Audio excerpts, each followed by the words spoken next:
यार कभी कभी ना आप थिएटर जाते हो एक उम्मीद लेकर, उम्मीद की कुछ नया देखने को मिलेगा, कुछ फ्रेश, और जब पोस्टर पे राजकुमार राव का नाम हो तो उम्मीद डबल हो जाती है। मैंने सोचा चलो भाई, राज की नई फिल्म आई है मालिक, डायरेक्टर भी पुलकित है, जिसने बॉस डेड अलाइव जैसा सॉलिड सीरीज बनाई है, तो कुछ तो टगा होगा। राइट? रॉन्ग, इतना गलत मैं अपनी लाइफ में कभी नहीं हुआ। मालिक थिएटर में आज रिलीज हुई है, लेकिन इसकी स्टोरी, इसके सीन्स, इसका पूरा वाइब देखकर लगता है जैसे ये फिल्म 20 साल पुराने किसी पुराने कैसेट से निकाल कर चला दी गई है। फिल्म शुरू हुई एंड 15 मिनट के अंदर मुझे लगा कि मैं ये फिल्म 50 बार देख चुका हूँ। Seriously, it's like a greatest hit album of every 90s gangster movie ever made. आप लिटरली फिल्म से 2 कदम आगे चलते हो, आपको पता है अगले डायलॉग क्या होगा, अगले कैरेक्टर क्या करेगा। हीरो अभी गुस्से में है तो अब तोड़फोड़ करेगा, हीरोइन आई है तो अब लव स्टोरी शुरू होगी। It's that predictable. सबसे ज्यादा दुख पता है किसके लिए होता है?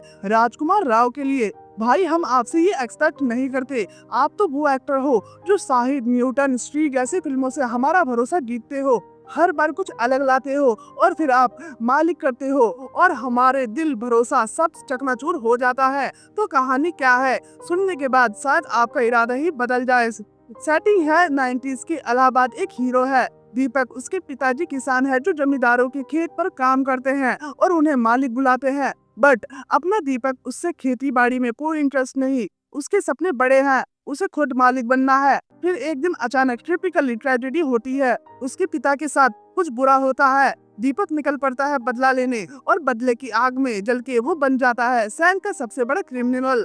तालियां! क्या था नया इसमें? हैरानी की बात यह है कि इस फिल्म को पुलकित ने डायरेक्ट किया है। भाई भक्षक जैसी आखिरी फिल्म के बाद आज सीधा एक ऐसी गैंगस्टर फिल्म पर आ गए।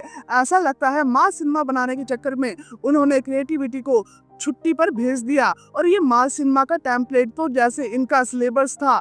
ऐसा लगता है डायरेक्टर ने एक गैंगस्टर फिल्म चेकलिस्ट बनाई थी और बस टिक करते गए। जैसे हीरो जिसने अपने बाप से झगड़ा किया, चेक, इसलिए वो बड़ा होकर गुंडा बनेगा, चेक, पूरा परिवार उससे नफरत करेगा, डबल चेक, एक item song for no reason, of course check, heroine आएगी और बोलेगी पुलिस को सरेंडर कर दो, मैं तुम्हारा वेट करूंगी, ये भी चेक, और जैसे ही हीरो उसकी बात मानने वाला होगा हीरोइन के साथ कुछ बुरा हो जाएगा, 100% check, wait for it, hero को बाद में पता चलेगा कि उसकी वाइफ प्रेग्नेंट भी थी, द अल्टीमेट ट्रेजेडी टॉप, ये भी चेक, अब हीरो अपनी वाइफ और उस अनबॉर्न बच्चे का बदला लेगा और सबको अकेला मारेगा, the end, thank you for your money. मालिक इस चेकलिस्ट से 1 इंच भी इधर उधर नहीं होती। कुछ नया ऐड करने की तो सोचो ही मत। हीरो की एंट्री तक ऐसी है जैसे जूनियर आर्टिस्ट की एंट्री हो, कोई मेहनत नहीं, कोई स्वैग नहीं, और जब आपको लगता है चलो थैंक गॉड फिल्म खत्म हुई, बैम, एक जबरदस्ती का क्लाइमैक्स सीक्वेंस डाल दिया है,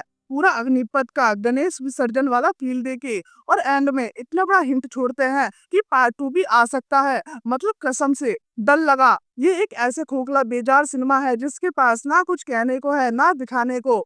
फाइनल वेडिक्ट की बात करूं तो राजकुमार राव के ब्रिलियंट कैरियर में ये एक स्पीड ब्रेकर नहीं, एक बहुत बड़ा गड्ढा है, उनकी सबसे कमजोर, सबसे भुला देने वाली फिल्म। खैर, ये था मेरा रिव्यू मालिक पर, हो सकता है आपको पसंद आए। आखिर सबका अपना अपना टेस्ट है, आपने देखी है तो बताओ आपको क्या लगा। कमेंट्स में आओ, थोड़ी बातचीत करते हैं। तब तक के लिए गुड बाय।